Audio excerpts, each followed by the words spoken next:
Hi, I'm Mr. Adam and I'm a vlogger now. That wasn't my train, sorry. It's just after 11 AM on Thursday the 3rd of August 2017. I'm here at Brighton train station. I'm about to embark on the longest train journey of my life. Going from here up to Gatwick, then changing, going through the North Downs link to Reading, and then going all the way down and all the way along to Penzance, which is both the most southerly and the most westerly railway station in England.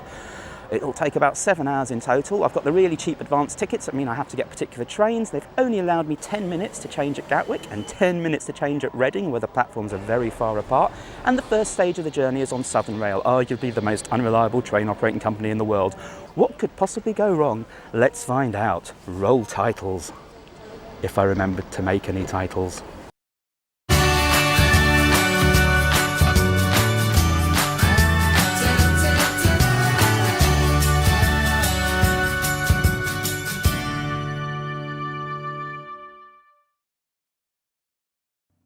What could possibly go wrong? So it feels like I'm on holiday now because I'm sat in a Wetherspoons at Gatwick Airport drinking beer.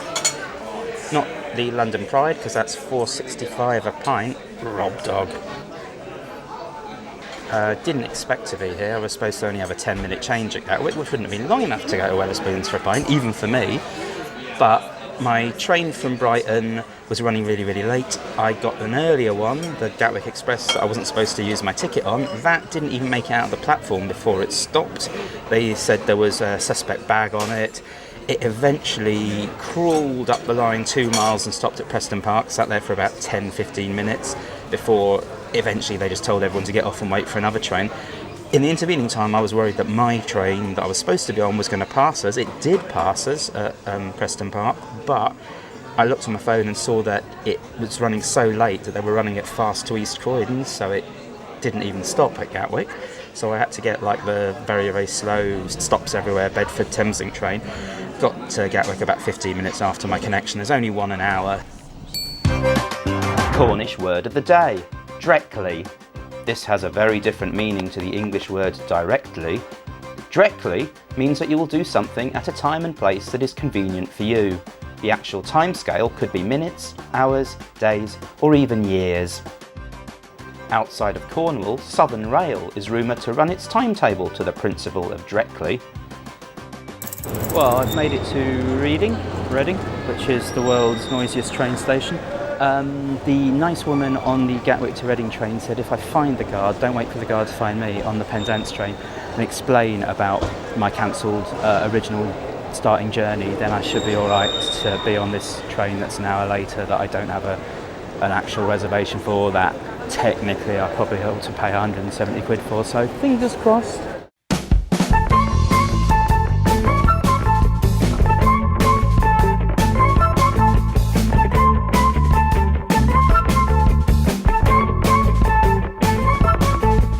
It seems the state of the Brighton main line is widely known even within deepest Cornwall. The ticket inspector accepts the reasons for my delay without question. Ironically, a passenger incident on board the train I should have caught causes it to be heavily delayed. We actually catch it up between Taunton and Exeter and pull into Penzance only 3 minutes behind it. Although my 7-hour trip has taken almost 9 hours, I consider this a Pyrrhic victory.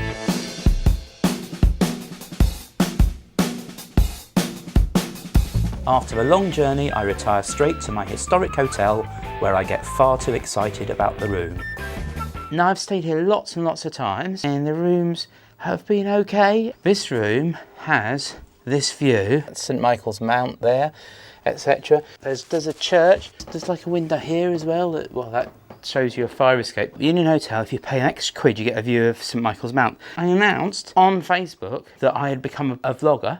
The view of St Michael's Mount, normally it's a view that you actually have to have someone dangle you by your ankles out of the window, and you can kind of maybe see the absolute edge of it. I'm pretty certain they have upgraded my hotel room astronomically. The absolute top floor of the hotel and the actual corner that faces out towards St Michael's Mount and Marazion, because they know, like that Mr. Adam, normally Mr. Adam, he's great, we love Mr. Adam. Mr. Adam has stayed here, and Mr. Adam has stayed here 4 or 5 times.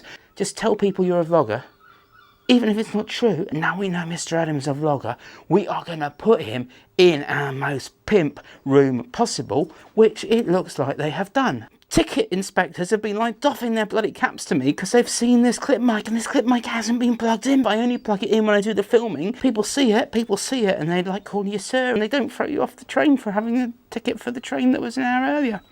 Buy a £4 clip mic. Everybody will think that you're somehow recording them for a secret undercover BBC4 documentary, and they will be so nice and they will give you so much free stuff. I also need to learn to look at the camera, not the screen. Camera, not screen. Camera, not screen. In part 2 of my Cornish adventure, I take my several chins to several saints and get unreasonably irate at a Hollywood superstar. Why do you assume that, Samuel?